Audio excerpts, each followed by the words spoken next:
الحمد للہ نحمده ونصلی علی رسولہ الکریم۔ رمضان 1440 ہجری ہے نا، اور 2019 اس کا آج انشاءاللہ 24ویں پارے کا خلاصہ پیش کروں گا۔ اللہ تعالیٰ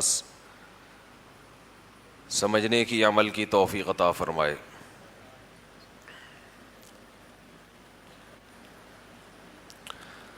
یہ سورہ زمر چل رہی ہے۔ یہ جو حامیم کی 7 صورتیں ہیں، حامیم سے شروع ہوتی ہیں، ان کو حوامیم سبعہ کہا جاتا ہے۔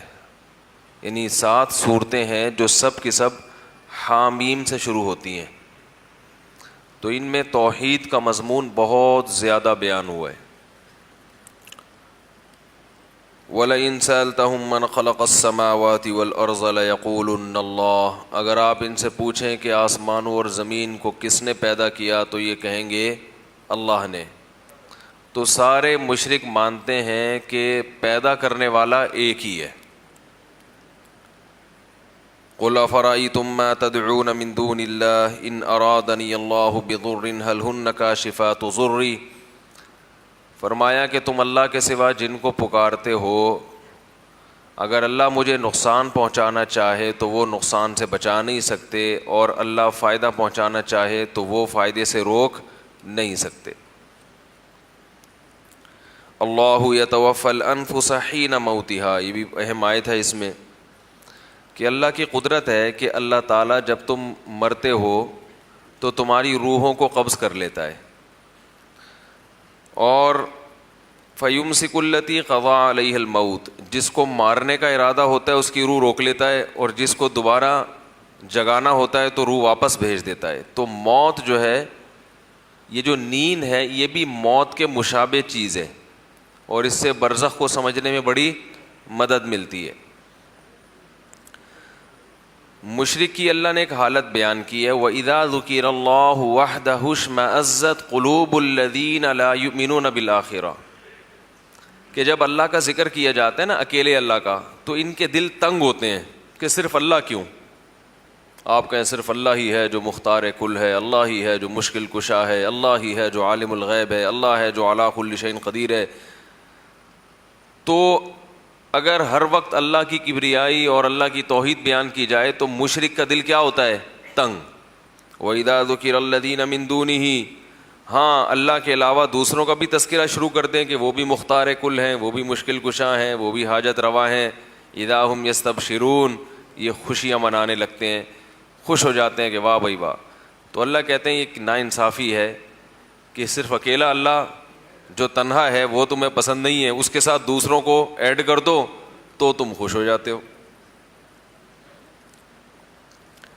قُلْ يَا عِبَادِيَ الَّذِينَ أَسْرَفُوا عَلَىٰ أَنفُسِهِمْ لَا تَقْنَطُوا مِن رَحْمَةِ اللَّهِ، اے نبی آپ کہہ دیں کہ اے میرے بندو، جنہوں نے گناہ کر کر کے اپنی جانوں پر ظلم کر لیا ہے، ہلاک کر بیٹھے ہو اپنی جان کو، تو لا تقنطوا من رحمت اللہ، اب بھی نا امید مت ہو، واپسی کا راستہ موجود ہے۔ یعنی گناہ کر کر کے اپنے آپ کو ہلاک کر دیا ہے، اتنے گناہ کیے ہیں، تو لا تقنطوا من رحمت اللہ، اللہ کی رحمت سے مایوس مت ہو۔ اب کیا مطلب اللہ کی رحمت سے مایوس مت لو؟ کہ آگے اللہ نے بتایا ان اللہ یغفر الذنوب جمیعا، اللہ تعالیٰ سارے گناہوں کو معاف کر دے گا۔ انہ هو الغفور الرحیم، کیونکہ وہ معاف کرنے والا اور رحم کرنے والا ہے۔ اگر یہ ان کی جو تھوڑا سا والیوم آہستہ کر دیں، یہ والا بڑا رہنے دیں، وہ والا آہستہ کر دیں، تو اللہ تعالیٰ تمام گناہوں کو معاف کر دے گا۔ اب یہ آدھی بات ہے، آگے آیت بھی ہے۔ ہمارے ہاں یہ ہوتا ہے کہ بھائی جو بھی گناہ کرتا ہے نا، لوگ کہتے ہیں کوئی بات نہیں، اللہ کیا ہے؟ غفور اور رحیم ہے، بخشنے پر آئے تو بخش دے گا۔ تو پوری آیت نہیں پڑھتے، آگے پوری آیت ہے وَأَنِيبُوا إِلَىٰ رَبِّكُمْ، اپنے رب کی طرف متوجہ ہو جاؤ، وَأَسْلِمُوا لَهُ، اور اس کے سامنے اب تسلیم ہو جاؤ۔ یعنی اب تک اگر گناہ کیے ہیں تو اب توبہ کر کے گناہوں کو چھوڑ دو۔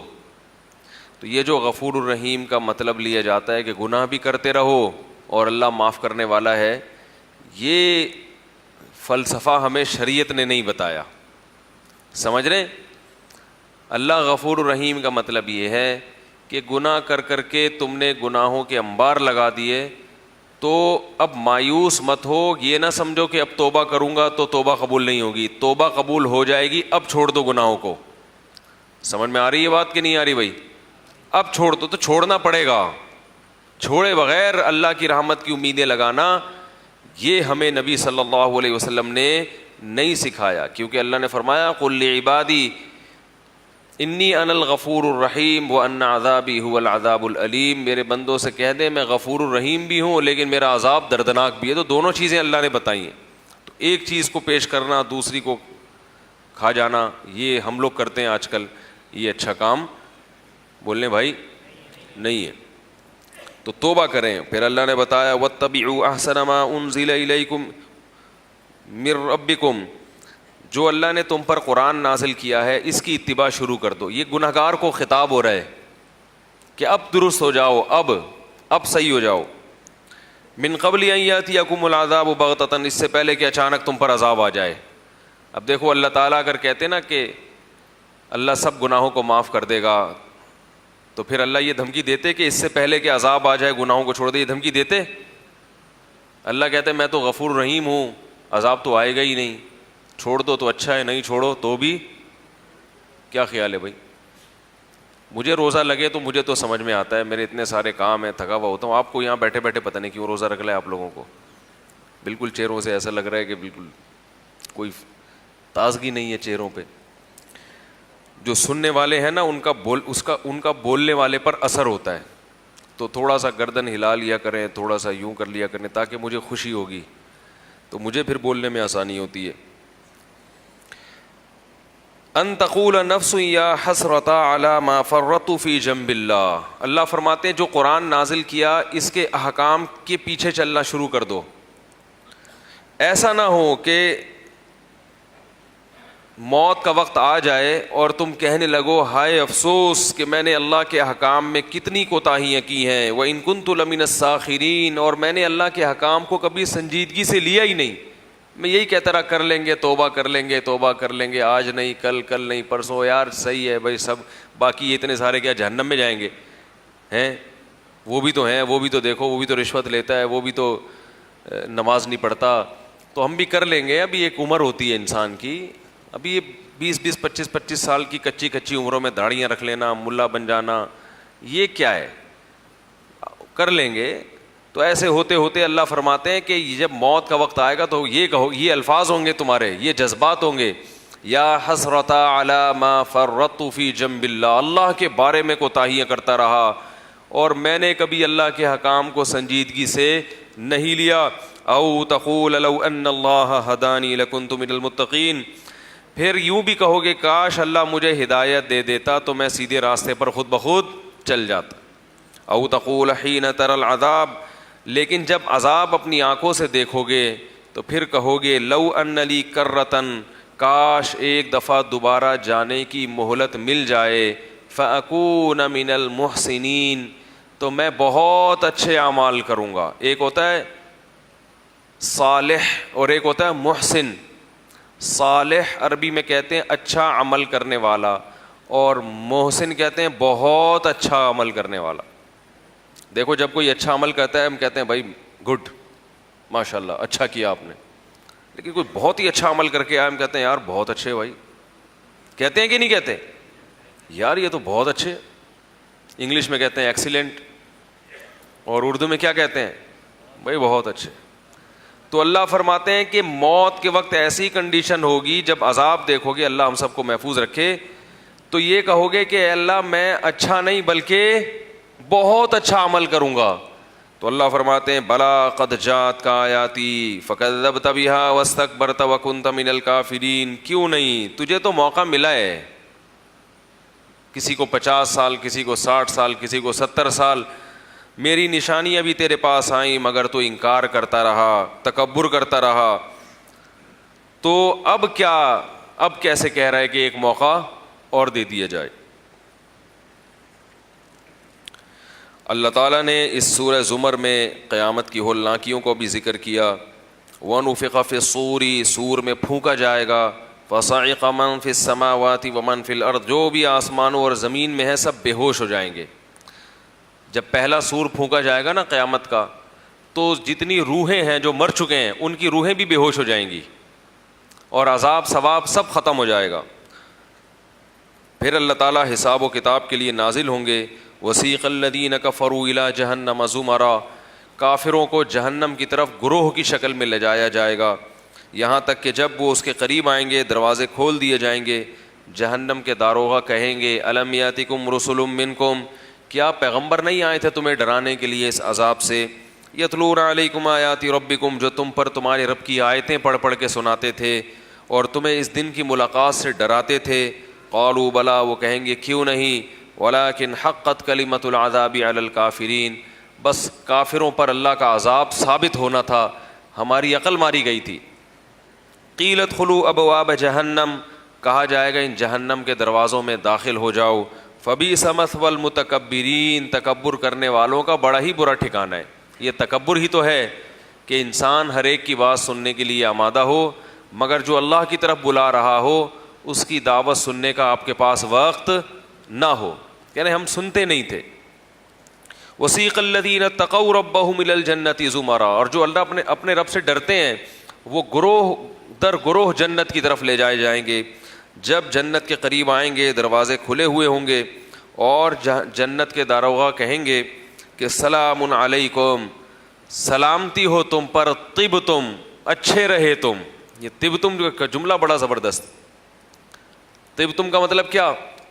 بہت اچھے، جو ابھی میں کہہ رہا تھا نا بھائی تم بہت اچھے رہے، تم کیا رہے؟ تم تو بہت اچھے رہے۔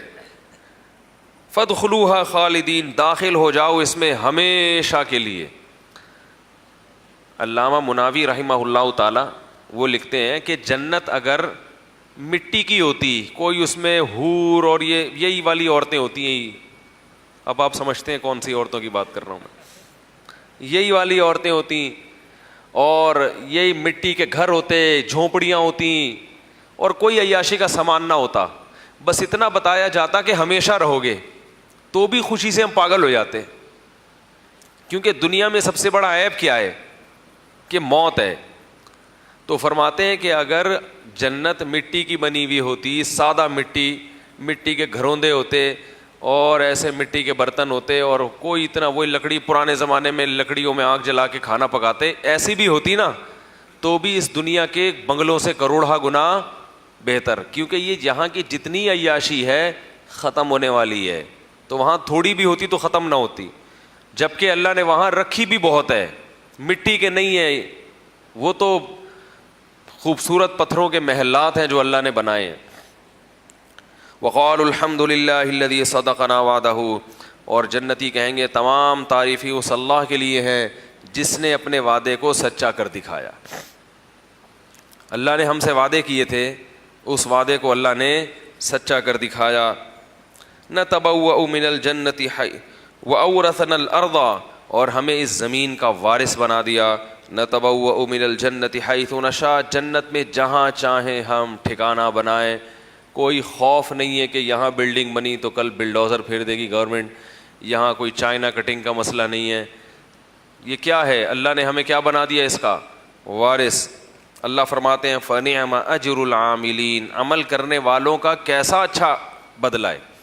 نعمہ تعجب کا جملہ ہے، گویا اللہ کو خود تعجب ہو رہا ہے، اللہ کو تو تعجب نہیں ہوتا لیکن اللہ وہ صیغے استعمال کر رہے ہیں کہ گویا اللہ خود حیران ہو رہے ہیں کیسا اچھا بدلہ دے دیا میں نے تمہیں تمہارے عمل کا۔ اللہ ہم سب کو اس کا مستحق بنائے۔ اس کے بعد سورہ مومن ہے۔ سورہ مومن میں اللہ تعالیٰ نے بنی اسرائیل جب حضرت موسیٰ علیہ السلام نے فرعونیوں کو دعوت دی تو فرعون تو ایمان نہیں لایا، اس کے جو درباری تھے وہ بھی نہیں، لیکن فرعون کے دربار میں اس کی اسمبلی میں ایک شخص بیٹھا کرتا تھا، وہ تھا فرعون کی قوم کا، لیکن اس کو حضرت موسیٰ کی باتوں پہ یقین تو ان کو بھی تھا لیکن وہ ایمان لے آیا، حالانکہ حکومتی آدمی تھا، حکومت کا آدمی تھا، سرکاری ملازم تھا، اور آج کے زمانے کے لحاظ سے جیسے نا اسمبلی کا، قومی اسمبلی کا ممبر آپ اس کو کہہ سکتے ہیں، یعنی فرعون کے دربار میں محل میں بیٹھنے والا آدمی تھا۔ تو وہ ایمان لے آیا مگر اس نے اپنا ایمان شروع میں چھپایا اور پھر دعوت دی تو اللہ نے اس کی دعوت کو قرآن مجید میں نقل کیا ہے. وقال رجل مؤمن من آل فرعون یکتم ایمانہ، اللہ فرماتے ہیں ایک مومن شخص نے کہا فرعون کی قوم میں جو اپنے ایمان کو چھپائے ہوئے تھا، اتقتلون رجلا ان یقول ربی اللہ، کہ تم ایک شخص کو اس بنیاد پہ قتل کر رہے ہو کہ وہ یہ کہتا ہے کہ میرا رب اللہ ہے. وقد جاءکم بالبینات من ربکم، اور وہ بہت سارے دلائل بھی لے کر آیا ہے. وَإِن يَكُ كَاذِبًا فَعَلَيْهِ كَذِبُهُ، اگر یہ جھوٹا ہوگا تو اس کو جھوٹ کی سزا خود بخود مل جائے گی. وَإِن يَكُ صَادِقًا، لیکن اگر یہ سچا پیغمبر ہوا، يُصِبْكُم بَعْضُ الَّذِي يَعِدُكُم، تو جو عذاب کا وہ وعدہ کر رہا ہے اس کا کچھ حصہ تو ہمیں لازمی پہنچے گا، پورا عذاب نہ بھی پہنچے. یعنی وہ یہ بتا رہا ہے کہ بھائی یہ پہلو بھی تو ہے کہ سچا بھی تو ہو سکتا ہے، سچا بھی تو ہو سکتا ہے. حالانکہ اس کو تو یقین تھا کہ سچے ہیں، لیکن قوم کو سمجھانے کا طریقہ کہ بھائی تم صرف اس پہلو پہ غور کر رہے ہو کہ یہ جھوٹا ہے، یہ والا پہلو کہ یہ سچا بھی تو ہو سکتا ہے، اس کی طرف تو تم توجہ کر ہی نہیں رہے.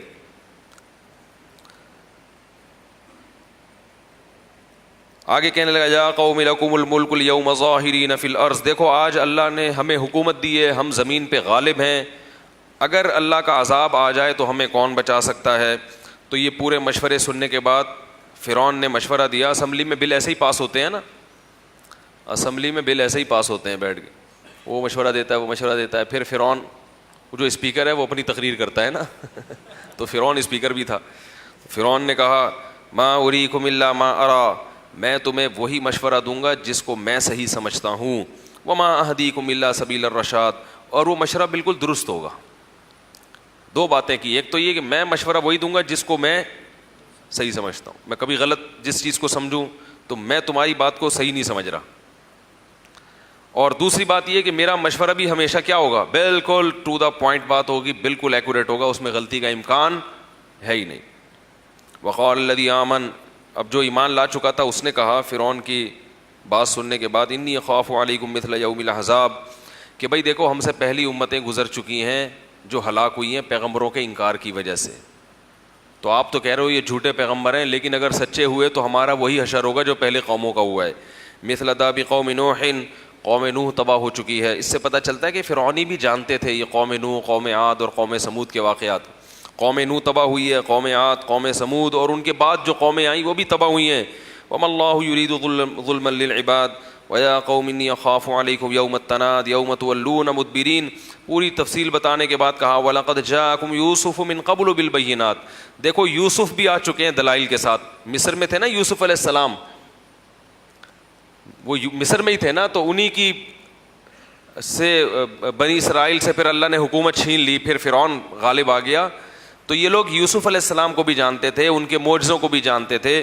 تو تم پر یوسف بھی آ چکے ہیں اور تم ان پر بھی ایمان نہیں لے کر آئے، تم شک ہی کرتے رہے کہ یہ پیغمبر ہیں یا نہیں ہیں. تو وہ دلائل دیتے دیتے کہنے لگا کہ اللہ تعالیٰ ہر متکبر کے دل پر مہر لگا دیتے ہیں، ایسا نہ ہو ہمارے دل پر مہر لگ جائے. تو فرعون نے پھر پوری تفصیل سن کے اپنے یعنی جو درباری ہیں ان کا بیان سننے کے بعد جو تبصرہ کیا، یا حامان ابن لی صرحا لعلی ابلغ الاسباب، کہ موسیٰ کہتا ہے میرا رب آسمانوں میں ہے، تو اے میرے وزیر حامان ایک سیڑھی بنا، ہم آسمان تک سیڑھی کو لے کے چڑھتے ہیں، وہاں موسیٰ کے رب کو جا کے دیکھتے ہیں. اور میرا تو خیال ہے کہ کوئی رب نہیں ہے، میں تو موسیٰ کو جھوٹا ہی سمجھتا ہوں. یعنی یہ تکبر ہے نا یہ، کہ مجھے سیڑھی لگاؤ، میں دیکھتا ہوں چڑھ کے، اگر کوئی سیڑھی پہ کوئی رب نظر آیا تو ایمان لے آؤں گا، مجھے تو کوئی نظر نہیں آ رہا. وما کید وقال الذی آمن یا قوم اتبعون اہدکم سبیل الرشاد، وہ جو ایمان لا چکا تھا وہ کہنے لگا میری بات مانو، میں تمہیں سیدھا راستہ دکھا رہا ہوں. انما هذه الحیات الدنیا متاع، یہ دنیا کی زندگی تھوڑے دنوں کی ہے. علماء کہتے ہیں کہ ہر فساد کی جڑ دنیا کی محبت ہے. بحریہ ٹاؤن کی جو محبت ہے نا اس زمانے میں کراچی میں، یہ ہر فساد کی جڑ ہے. یہ آپ کو بتا دوں، نبی صلی اللہ علیہ وسلم نے فرمایا بدترین چیز جس پر انسان کا پیسہ خرچ ہو وہ تعمیر ہے. اور ہم سب سے زیادہ فخر کس پہ کرتے ہیں؟ تعمیر. کیونکہ ہماری ہڈیوں میں اتنا سریا نہیں ہے جتنا سریا ہم گھروں میں ڈالتے ہیں. کیلشیم ہڈیوں کا وہ تو اتنی تیزی سے ختم ہو رہا ہے, کبھی کمر کی ہڈی میں وہ گیپ پیدا ہو گیا, گھٹنے جواب دے گا. یہ کیا ہے؟ اللہ کہتے ہیں کہ تمہارے اندر اتنا سریا نہیں ہے, تو جتنا سریا ہمارے اندر ہے اتنا گھر میں ڈال دیں. وہ ایسے بنا رہے ہیں جیسے 100 سال رہنا ہے. لوگ کہتے ہیں کہ ہم اپنے بچوں کے لیے بنا رہے ہیں, تو بچے بھی تو مسافر ہیں, وہ کون سا اس میں ہمیشہ رہیں گے دنیا میں.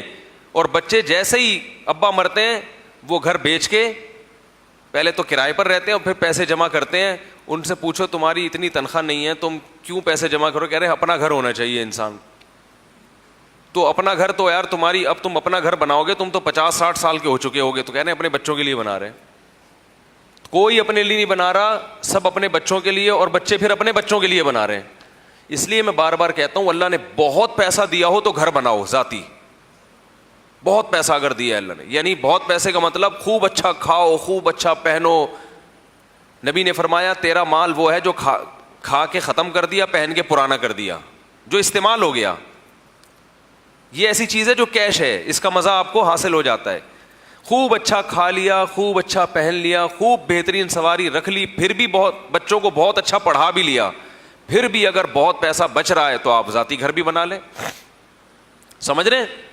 ورنہ کرائے پر بہترین ہے, مسافر خانہ ہے, یہ دل لگانے کی جگہ نہیں ہے. بڑا مسئلہ ہے یہ, بدبودار ہے, یہ گٹر ہے. یہ دنیا کی محبت, پلاٹوں کی, بنگلوں کی, مکان کی, یہ فخر کی چیز نہیں ہے. وَتَتَّخِذُونَ مَصَانِعَ لَعَلَّكُمْ تَخْلُدُونَ. صالح علیہ السلام اپنی قوم سے کہہ رہے ہیں تم پہاڑوں میں تراش کے گھر ایسے بناتے ہو جیسے ہمیشہ رہنا ہے تم نے. اتنی مضبوط چٹانوں میں اتنے مضبوط گھر بنانے کی کیا ضرورت ہے؟ وہ بھائی مسافر خانہ ہے, رہو گے, ٹرین میں بیٹھے ہوتے ہیں نا, آگے لاہور پہ اتر جانا ہے. اب آپ نے وہ ڈبہ ملا آپ کو بوگی, وہیں پر ہتھوڑی لے کے آپ نے چیزیں فکس کرنا شروع کر دی, الماری لگا رہے ہو وہاں پہ کہ یہاں شیمپو رکھوں گا لا کے. اور پکا کام کرو بھائی, اسکرو سے الماری اترے نہیں, ایلفی سے جوڑ دو اس کو. لوگ بولیں گے کیا کر رہے ہو آپ, کیونکہ یار کام پکا ہونا چاہیے. بلکہ آپ نے کہا یار پیسے نکالو, یہ بوگی خرید لیتا ہوں میں گورنمنٹ سے, یہ جو ٹرین کی بوگی ہے نا. تو لوگ بولیں گے نا کیوں خرید رہا ہے؟ کہہ رہے بھائی اپنی بوگی اپنی ہی ہوتی ہے. لوگ کہتے ہیں نا اپنا گھر کیا ہوتا ہے, اپنا ہی ہوتا ہے. بڑے فخر سے آگے بتا رہے ہوتے ہیں اپنا گھر کیا ہوتا ہے, اپنا ہی ہوتا ہے. تو اپنی بوگی اپنی ہی ہوتی ہے. تو بھائی اپنی بوگی اپنی نہیں ہوتی, آگے آئے گا اتار دیں گے, چلو اترو یہاں سے. تو اپنا گھر بھی اپنا نہیں ہوتا, کرائے کا گھر بھی اپنا نہیں ہوتا. اپنی زمین ہے ہی نہیں, یہ قبرستان ایسے تھوڑی آباد ہوگا. یہ ان کے اپنے ہوتے تو یہ قبروں میں کیوں جاتے بھائی؟ اپنی صرف قبر ہوتی ہے جہاں سے, بلکہ اب تو وہ بھی نہیں ہوتی. 6 مہینے بعد گورکن وہاں دوسرا مردہ دفنا دیتا ہے, آپ کی ہڈیاں نکال کے یا تو عباسی شہید ہسپتال میں دے دے گا, اس کا وہی چورا وورا بنا کے کچھ کر لو, اس کا کچھ پتہ نہیں ہے کیا ہو رہا ہے. گردے پھیپڑے وہ بک جائیں گے, وہ وسیم کے لگ جائے گا, کوئی جو چیز فٹ ہو رہی ہے نا آج کل. کیونکہ جب سے یہ جو اعضاء کی پیوند کاری شروع کر دی ہے, اس کے بعد انسان کی باڈی اور اسپیئر پارٹ میں کوئی فرق نہیں رہا. آنکھیں بھی نکال لیتے ہیں, گردے بھی نکال, جو چیزیں, اور سائنس تو ترقی کر رہی ہے, کچھ وقت کے بعد انسان کی ہر چیز فٹ ہو جائے گی. جنازہ آئے گا تو شاپر میں 2-4 بوٹیاں رکھی ہوئی ہوں گی. حقیقت بتا رہا ہوں میں کہ بھائی یہ کہاں ہیں, یہ صاحب پورے کیوں نہیں ہیں؟ آپ کہیں گے بھائی ان کی آنکھ ہے, وہ ایک وصیت کی تھی, وہ اندھا تھا, اس کے لگ گئی ہیں. اور جو ناک تھی وہ فلاں کی ناک کی ہڈی بڑی ہوئی تھی, آپریشن کامیاب, وہ پوری ناک ہی اٹھا کے ڈاکٹروں نے اس کی لگا دی ہے. اور اس کے کان بڑے تھے جس کی وجہ سے اس کا رشتہ نہیں ہو رہا تھا, کہیں اس کے تھوڑے چھوٹے تھے, انہوں نے وصیت کی تھی یار یہ والے کان اس کے لگا دینا. یہی ہو رہا ہے نا. لوگ ہم سے پوچھتے ہیں کہ یہ جو اعضاء کی پیوند کاری ہے, ٹرانسپلانٹیشن کا جو عمل ہے, یہ انسانوں کے لیے کیوں ناجائز ہے؟ اس لیے ناجائز ہے, یہ انسان ہے, یہ اسپیئر پارٹ کی دکان نہیں ہے, کہ کوئی موٹر سائیکل کے پارٹس نہیں ہے کہ ادھر اٹھا کے وہ والا اس کے فٹ کر دو, یہ والا اٹھا کے اس کے فٹ کر دو. یہ انسان ہے بھائی, یہ کچھ دنوں کے بعد اس کا تو بیڑا غرق ہو جائے گا. دفنائیں گے کس کو, جنازہ کس پہ پڑیں گے؟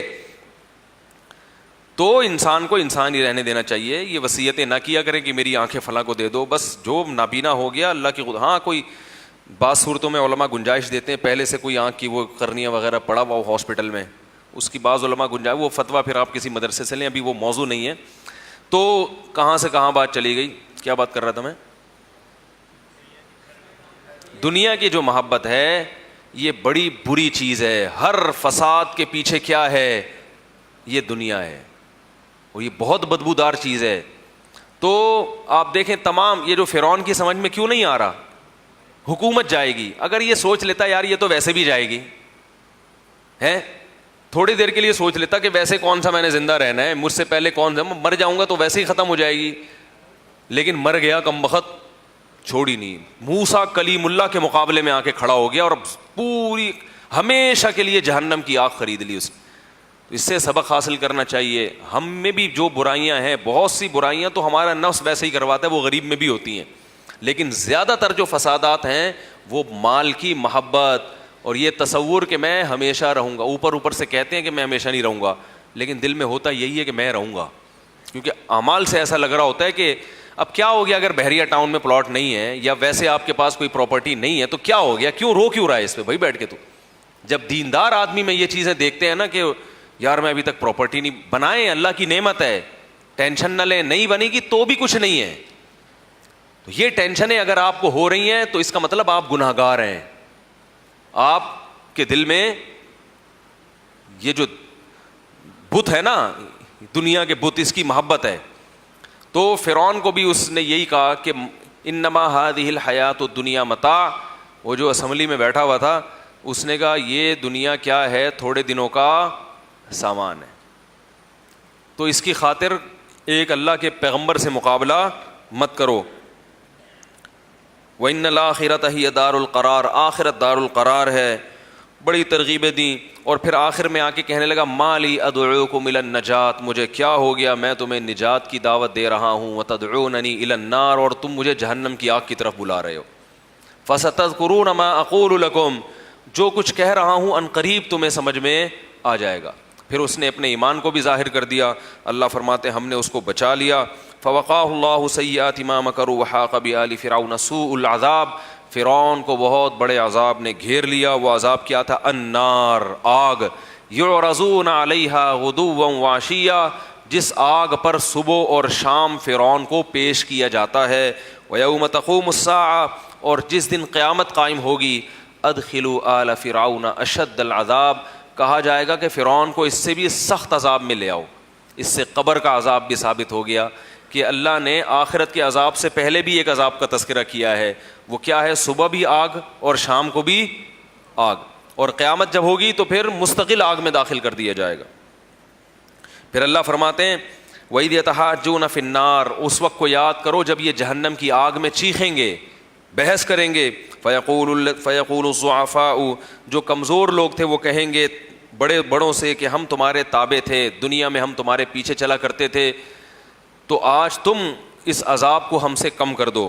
تو وہ کہیں گے انا کل فیہا, کہ بھئی ہم بھی تمہارے ساتھ اسی عذاب میں جل رہے ہیں. ان اللہ قد حکم بین العباد, اللہ اپنے بندوں کے درمیان فیصلہ کر چکا ہے. پھر یہ سب مل کر جہنم کے داروغہ کے پاس جائیں گے اور کہیں گے ادعوا ربکم, کہ اپنے رب کو پکار کے کہو یخفف عنا یوما من العذاب, ایک دن کے لیے اس عذاب کو ہم سے کم کر دیا جائے. قالوا, تو وہ فرشتے کہیں گے اولم تک تأتیکم رسلکم بالبینات, کیا پیغمبروں نے دعوت نہیں پہنچائی تھی تمہیں اس آگ کے بارے میں؟ تمہارے پاس تو موسیٰ کلیم اللہ آئے تھے, کیا انہوں نے بتایا نہیں تھا؟ قالوا بلا, وہ کہیں گے ہاں بتایا تھا. قالوا فادعوا, تو وہ کہیں گے پھر خود ہی پکارو اللہ کو. لیکن اللہ کہتے ہیں وما دعاء الکافرین الا فی ضلال, مگر کافروں کی پکار بیکار جائے گی, اللہ اس پکار کو قبول نہیں کرے گا. یہ سورہ مومن میں ایک اہم واقعہ تھا. اس کے بعد سورہ حامیم سجدہ ہے. سورہ حامیم سجدہ میں بھی اللہ نے قوم عاد اور قوم سمود کے واقعے کو بیان کیا کہ کیسے ہم نے اس کو تباہ کیا. سورہ حامیم سجدہ میں اللہ نے دعوت دینے والے جو دین کی طرف لوگوں کو بلائے اس کی بات کو سب سے اچھا قرار دیا. ومن احسن قولا ممن دعا الی اللہ, اس سے اچھی بات کس کی ہو سکتی ہے جو لوگوں کو اللہ کی طرف بلائے اور وعمل صالحا, خود بھی نیک عمل کرے. وقال اننی من المسلمین, دعوت جہاں بھی ہوگی تو مخالفت ہوگی. اللہ نے اس کا آگے حل بتایا ولا تستوی الحسنۃ ولا السیئۃ, فرمایا نیکی اور برائی برابر نہیں ہو سکتی. جب تم دعوت دو تو آگے سے سننی بھی پڑے گی, تو یہ نہیں کہ وہ جو گالیاں دے رہا ہے تو تم نے بھی بھر بھر کے گالیاں دینا شروع کر دیں. تو یہ نیکی اور برائی برابر نہیں ہو سکتی. ادفع باللتی ہی احسن, اس کی برائی کو اچھے طریقے سے دفع کرو.